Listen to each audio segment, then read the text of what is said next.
नमस्कार, FM news देख रहे हैं आप और आपके साथ मैं हूं भारती बघेल। शुरुआत करेंगे बुलेटिन की। सुप्रीम कोर्ट ने उत्तर प्रदेश मदरसा शिक्षा बोर्ड अधिनियम 2004 की संवैधानिक वैधता बरकरार रखी है। कोर्ट ने कहा कि यह धर्मनिरपेक्षता के सिद्धांत का उल्लंघन नहीं करता। इलाहाबाद उच्च न्यायालय ने यह व्यवस्था देखकर गलती की कि मूल ढांचे यानी धर्मनिरपेक्षता के सिद्धांत का उल्लंघन करने के कारण उत्तर प्रदेश मदरसा कानून को खारिज करना होगा। कोर्ट ने इलाहाबाद उच्च न्यायालय के 22 मार्च के फैसले को खारिज कर दिया है, जिसमें यूपी मदरसा अधिनियम को रद्द कर दिया गया है। कोर्ट ने कहा कि यूपी मदरसा अधिनियम केवल इस हद तक असंवैधानिक है कि यह फाजिल और कामिल के तहत उच्च शिक्षा की डिग्री प्रदान करता है, जो यूजीसी अधिनियम के विपरीत है। कोर्ट ने यह भी कहा कि उत्तर प्रदेश मदरसा शिक्षा बोर्ड अधिनियम की विधायी योजना मदरसों में दी जा रही है, शिक्षा के स्तर के मानकीकरण के लिए ये है।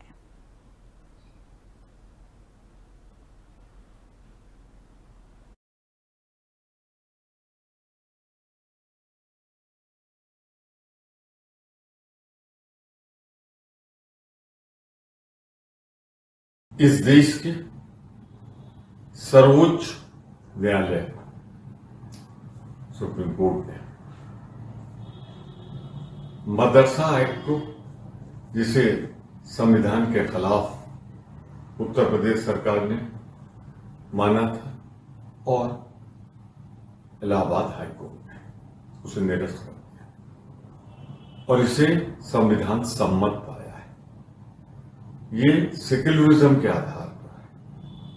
हम सर्वोच्च न्यायालय का भी निर्णय पूरा पढ़ने में समय लगेगा, पर जो उन्होंने इसे संविधान में कहीं से संविधान विरोधी बताया था, उस निर्णय को पलटने का सम्मान करता हूं, सम्मान देता हूं। एक बात उनको भी अब सीखना चाहिए, माननीय प्रधानमंत्री जी को और भाजपा के नेताओं को, जो ये बटोगे कटोगे लड़कियों के बारे में जो अपमानजनक टिप्पणियां कर रहे हैं ना, ये फैसला उस नारे पर भी लागू होता है। जिस तरीके से संविधान के अधिकारों, जो सेक्युलरिज्म की रक्षा करता है, धर्म के आधार पे प्रधानमंत्री जी और लोग जो बंटने और कटने की बात कर रहे हैं, इससे सबक सीखिए। देश एक रहेगा तभी मजबूत रहेगा।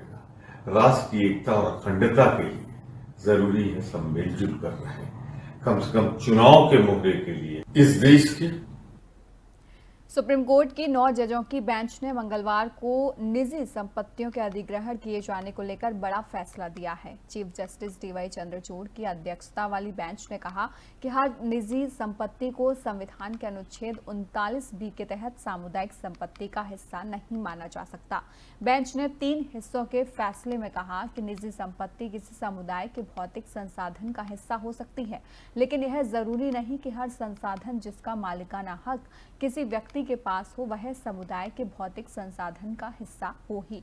सुप्रीम कोर्ट ने इस फैसले के साथ ही 1978 के जस्टिस कृष्णा अय्यर के उस निर्णय को पलट दिया, जिसमें कहा गया कि सरकार आम भलाई के लिए सभी निजी संपत्तियों को अधिग्रहित कर सकती है।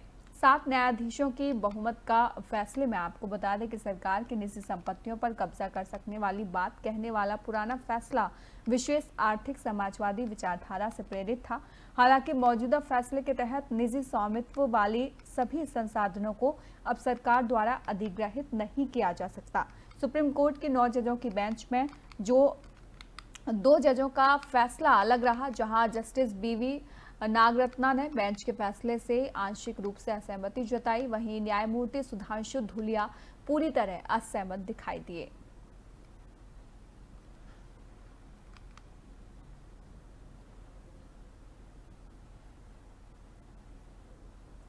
उत्तर प्रदेश के अमेठी से सगरा पीठाधीश्वर ने महाकुंभ में गैर सनातनियों के आने पर रोक लगाने की मांग की है।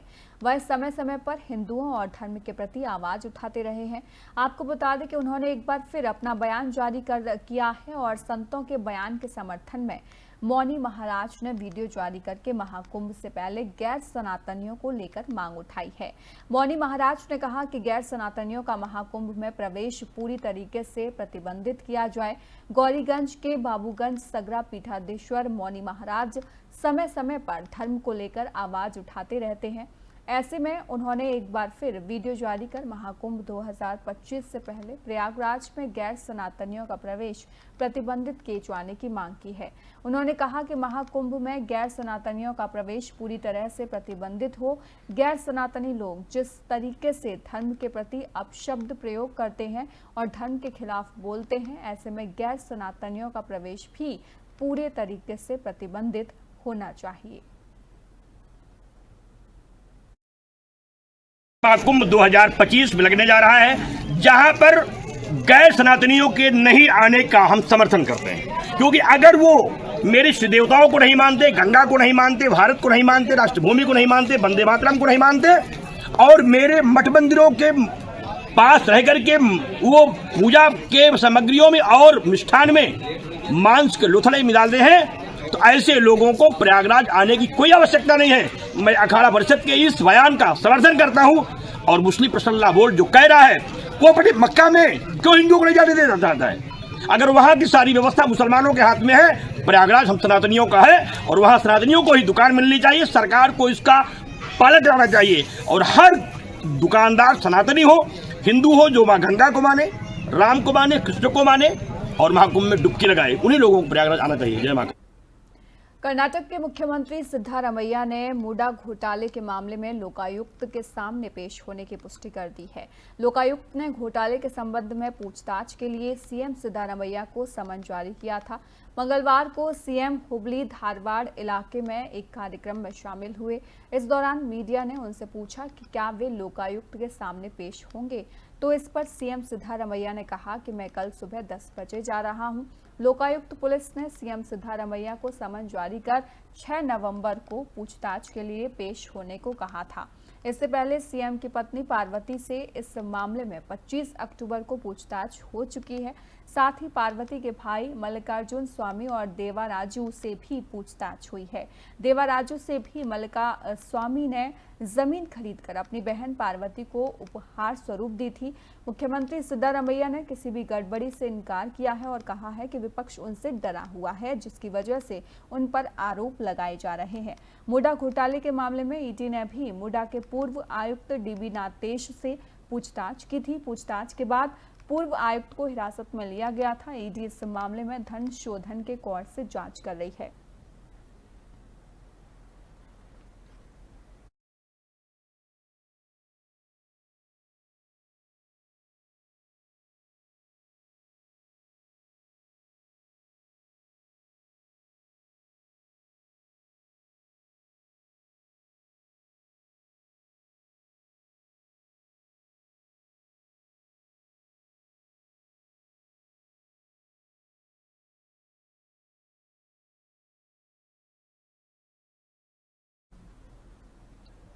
वहीं खबरों में आगे बढ़ेंगे। अगली खबर रायबरेली से है। कांग्रेस नेता सांसद राहुल गांधी आज एक दिवसीय दौरे के लिए रायबरेली पहुंचे हैं, जहां उन्होंने लखनऊ एयरपोर्ट पर उतरकर सड़क मार्ग से आगे का रास्ता तय किया है। इस बीच राहुल गांधी हर बार की तरह चुरवा हनुमान मंदिर में पूजा अर्चना करने के लिए रुके। राहुल गांधी ने विधि विधान से पूजा अर्चना की। आपको बता दें कि लोकसभा चुनाव के बाद सांसद का यह रायबरेली का तीसरा और उत्तर प्रदेश का 5वां दौरा है। राहुल गांधी रायबरेली पहुंचने के बाद डिग्री कॉलेज चौराहे पर नवनिर्मित शहीद चौक का उद्घाटन करने पहुंचे। साथ ही बचत भवन में दिशा की बैठक में शामिल हुए।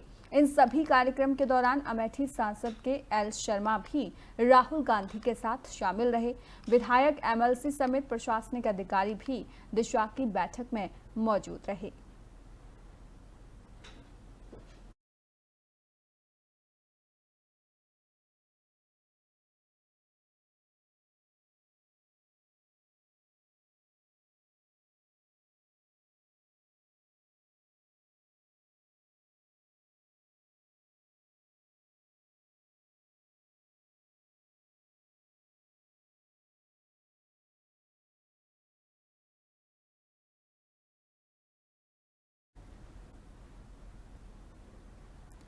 एनसीपी एसीपी के प्रमुख शरद पवार ने ऐसे संकेत दिए हैं कि वे अब कोई भी चुनाव नहीं लड़ेंगे। शरद पवार ने कहा कि कोई कहीं तो रुकना पड़ेगा। महाराष्ट्र चुनाव से पहले शरद पवार का यह बड़ा बयान सामने आया है। शरद पवार ने कहा कि मैं कोई चुनाव नहीं लड़ना चाहता। चुनाव को लेकर मुझे अब रुकना चाहिए और नई पीढ़ी को आगे आना चाहिए। पूर्व केंद्रीय मंत्री और महाराष्ट्र की राजनीति के दिग्गज नेता शरद पवार ने कहा कि अब तक 14 बार चुनाव लड़ा हूं और सत्ता नहीं चाहिए, बस समाज के लिए काम करना चाहता हूं।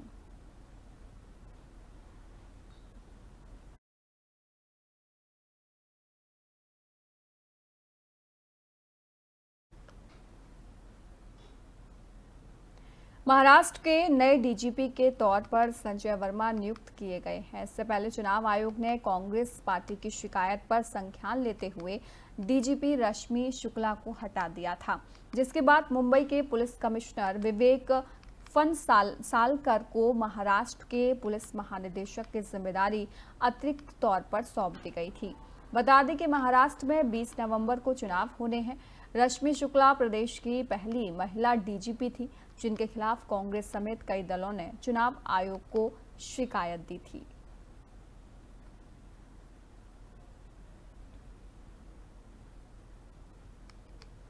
वहीं खबरों में आगे बढ़ेंगे। राष्ट्रपति द्रौपदी मुर्मू ने पहले एशियाई बौद्ध शिखर सम्मेलन 2024 का उद्घाटन किया और इस दौरान केंद्रीय मंत्री किरेन रिजिजू और गजेंद्र सिंह शेखावत भी मौजूद रहे। इस दौरान राष्ट्रपति द्रौपदी मुर्मू का बयान सामने आया है। आपको बता दें कि अपने बयान में उन्होंने कहा कि बुद्ध धर्म क्या है। महान सम्राट अशोक ने बौद्ध धर्म अपनाने के बाद हिंसा का परित्याग कर दिया था। उन्होंने एक स्तंभ पर इसकी परिभाषा खुदवाई थी, जिसमें कहा गया था कि धर्म अच्छा है और धर्म क्या है, इसमें कम दोष और अधिक अच्छे कर्म, दया, दान, सत्य और पवित्रता है। वाराणसी के पास सारनाथ में बुद्ध का पहला प्रवचन मौलिक बना हुआ है और इसमें आगे और अधिक परिष्कृत समझ की परतें जो हैं वो जुड़ती जाती हैं।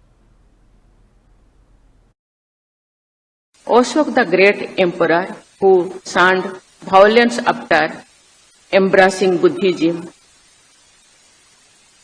had this definition of it carved on a pillar, and I quote, "Dhamma is good." And what is Dhamma? It is having few faults and many good deeds, mercy, charity, truthfulness, and purity. Unquote. Over the centuries, it was only natural that different practitioners would find different meanings in the Buddha's discourses, and thus there arose a variety of sects. In broad classifications, today we have Theravada, Mahayana, Vajrayana traditions, with many schools and sects within each of them. Moreover, such flowers of the Buddha Dharma proceeded in many directions over different periods of history. In one wave, it was transmitted to Sri Lanka, Myanmar, Cambodia, Indonesia, and other places in Southeast India. Another wave took the words of wisdom to Tibet and Nepal, and then to China, Mongolia, Japan, Korea, Vietnam, and elsewhere.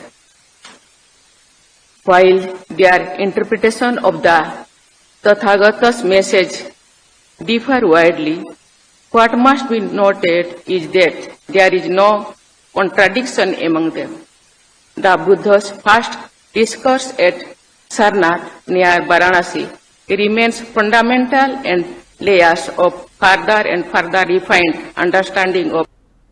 फिलहाल इस bulletin में इतना ही। देश और दुनिया की तमाम खबरों के लिए आप देखते रहिए एफएम न्यूज।